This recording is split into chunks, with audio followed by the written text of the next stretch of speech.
ये मेरे लिए प्रसन्नता का विषय है कि 2021 में जो परियोजना यहाँ प्रारंभ की गई थी उसे धीरज गुप्ता जी ने आज पूरा कर दिया है। मैं सोच रहा था और मुझे जो बताया गया कि पिछले 2-2.5 वर्षों में ही मुख्य रूप से काम हुआ है। अगर सामान्य रूप से आप जम्मू कश्मीर के बजट को देखें तो मोटा मोटी 1 लाख करोड़ रुपए का बजट है जो पिछले साल देश की संसद ने पारित किया था। इस साल थोड़ा बढ़ गया है। उसके पहले 90,000 करोड़ रुपए था। जब दूसरे राज्यों को हम देखते हैं और उनसे तुलना करते हैं, मैं इसलिए कहना चाहता हूं, बड़े जिम्मेदार लोग हैं, वो इस बात को आसानी से मुझे लगता है कि ध्यान में ले आएंगे। मैं बिहार का बजट देख रहा था, 2 लाख करोड़ रुपए, आबादी 12 करोड़, और ये कोई 2-3 साल में नहीं हुआ है। ये आज़ादी के बाद से ही अगर बाकी राज्यों की तुलना में जम्मू कश्मीर के बजट को देखेंगे तो 5 गुना 6 गुना बजट यहाँ मिलता रहा है। अगर सरकारी कर्मचारियों को, गवर्नमेंट एम्प्लॉइज को हम देखें तो बिहार में 3.5 लाख, जम्मू कश्मीर में लगभग 5 लाख। अगर दूसरी तरफ निगाह ले जाते हैं तो रोज धरना कि हम 3,000 पर हैं, कई साल से हैं, लिख के दिया गया कि 7 साल बाद अस्थायी कर दिए जाएंगे। हम गरीब हैं, हम पढ़े लिखे हैं। मुझे लगता है कि अब वो समय आ गया है कि देश के बाकी राज्य जिस तरह से गुड गवर्नेंस के आधार पर चलते हैं उस आधार पर जम्मू कश्मीर को भी चलना चाहिए। सामान्य रूप से आप देखें देश के दूसरे राज्यों में, मैं उत्तर प्रदेश, बिहार, मध्य प्रदेश या नॉर्थ ईस्ट के प्रदेशों की अगर बात करूं तो ये कोई गुजरात, महाराष्ट्र, कर्नाटक की तरह विकसित राज्य नहीं थे। ये भी पिछड़े हुए राज्य थे। लेकिन मैं भी गांव से आता हूं, अब वहां गांव को सड़क से जोड़ना ये समस्या नहीं रह गई।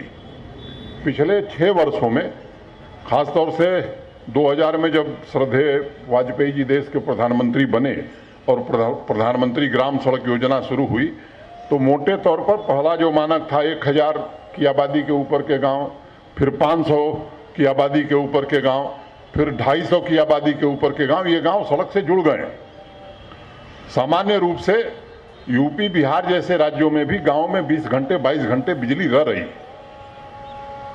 यहां आने के बाद योजना बनानी पड़ी है कि कैसे यहां के हर गांव को सड़क से जोड़ा जाए, हर गांव तक बिजली कैसे पहुंचाई जाए।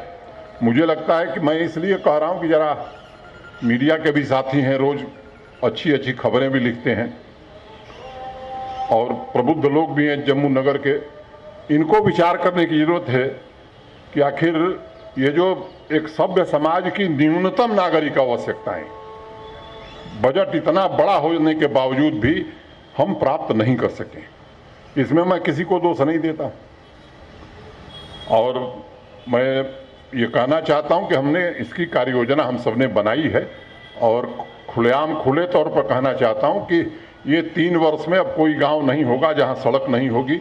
बिजली भी 24/7 क्वालिटी पावर मिले, इसकी योजना हम सबने बनाई। सेक्रेटरी साहब, मेंबर पार्लियामेंट जुगल किशोर शर्मा जी, हमारे एडवाइजर भटनेगर साहब, फरूक खान साहब, और जिन्होंने इसको कंप्लीट कराया हमारे भाई धीरज Gupta ji, housing and urban development के प्रिंसिपल सेक्रेटरी, और इनकी पूरी टीम।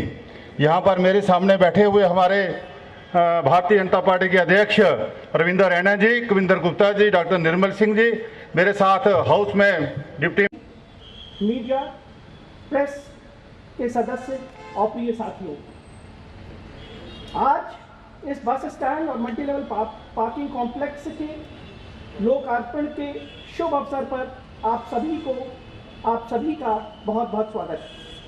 हमारा ये शहर जम्मू, केंद्र शासित प्रदेश जम्मू कश्मीर की राजधानी है।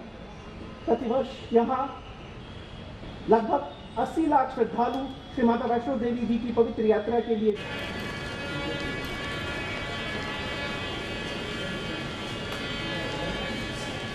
होने जा रहे हैं।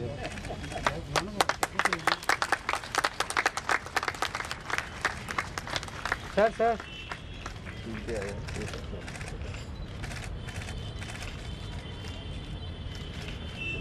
Thank you.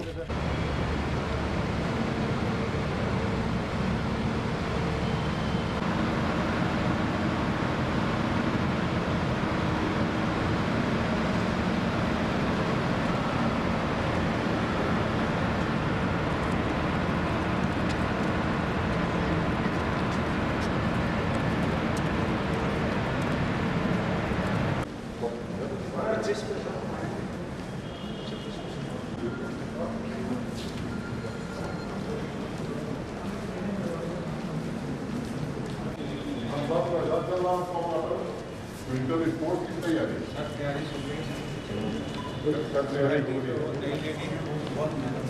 शुरू होगी टाइम पर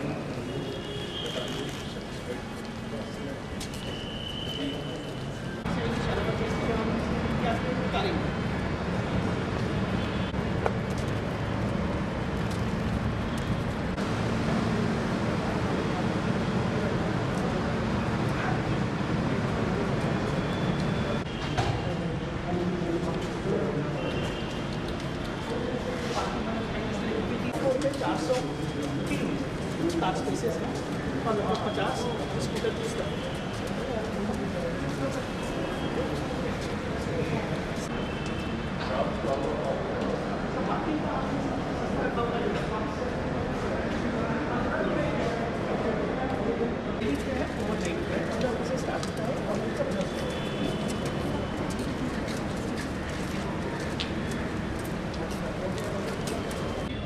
कोई बात नहीं।